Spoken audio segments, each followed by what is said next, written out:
محترم ناظرین کرام، جس شخص کا قربانی کرنے کا ارادہ ہو تو وہ چاند دکھنے کے بعد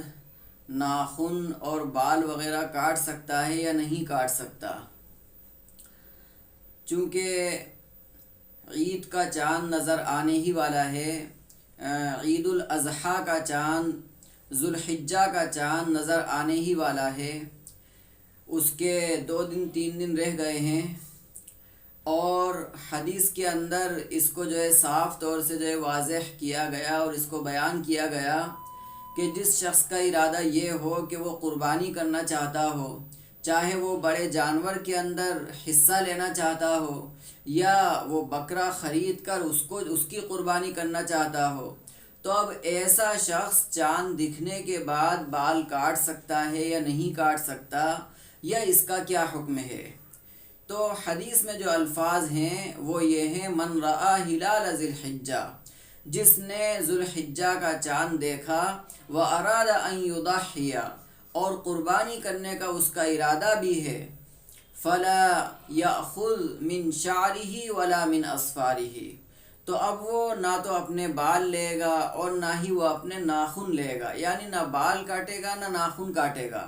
حدیث کے اندر اور بھی الفاظ وہ ہیں: فلا یأخذن شعرا ولا یقلمن ظفرا، یہ الفاظ بھی حدیث کے اندر مذکور ہیں۔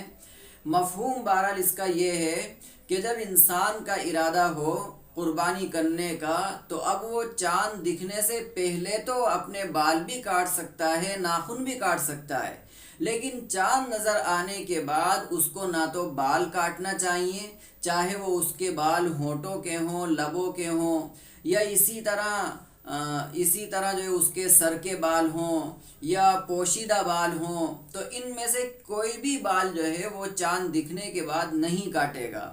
اب یہاں پر ہم یہ بھی سمجھ لیں کہ یہ جو بال نہ کاٹنے کا جو حکم ہے یہ استحبابی ہے، یعنی یوں کہ یہ مستحب یہ حکم ہے، یہ فرض کا درجہ نہیں رکھتا، واجب کا درجہ اس کا نہیں ہے کہ اگر ایک انسان نے چاند دکھنے کے بعد بال کاٹ لیے یا ناخن کاٹ لیے تو اس کی قربانی نہیں ہوگی، ایسا مسئلہ نہیں ہے۔ بلکہ بسا اوقات انسان کے ذہن سے یہ بات نکل جاتی ہے کہ چاند دکھنے والا ہے، اور جب چاند دکھ چکا ہوتا ہے تب اس کو ایک دم سے یاد آتی ہے، اور اس کے بال بھی بہت بڑے رہتے ہیں، اس کے ناخن بھی بہت بڑے رہتے ہیں، تو اب اگر وہ 10 دن تک اور رکا رہے گا تو نہ معلوم اس کے ناخن کتنے بڑے ہو جائیں گے، اور پھر اس کے ناخنوں سے کہیں اس کو کوئی زخم وغیرہ لگ جائے یا کہیں کسی دوسرے کو تکلیف پہنچ جائے، تو ایسی صورت کے اندر اس کو اپنے بال بھی تراش لینا چاہیے، بال بھی کاٹ لینا چاہیے، ناخن بھی کاٹ لینا چاہیے۔ لیکن کوشش ہمیں اس بات کی کرنا ہے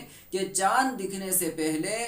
ہم اپنے بالوں کو کاٹ لیں، ناخنوں کو کاٹ لیں، چاند دکھنے کے بعد نہ بالوں کو کاٹنا ہے اور نہ ناخنوں کو کاٹنا ہے۔ اور چاہے حکم اس کا مستحب کا ہو یا کچھ بھی اس کا حکم ہو، لیکن کوشش ہمیں ایک مستحب کو جان کر اس پر عمل کرنے کی کوشش کرنا چاہیے، ایک سنت کو جان کر اس پر عمل کرنے کی کوشش کرنا چاہیے، اور اسی طرح جو واجب ہے، فرض ہے، اس کو تو جان کر بدرجہ اولا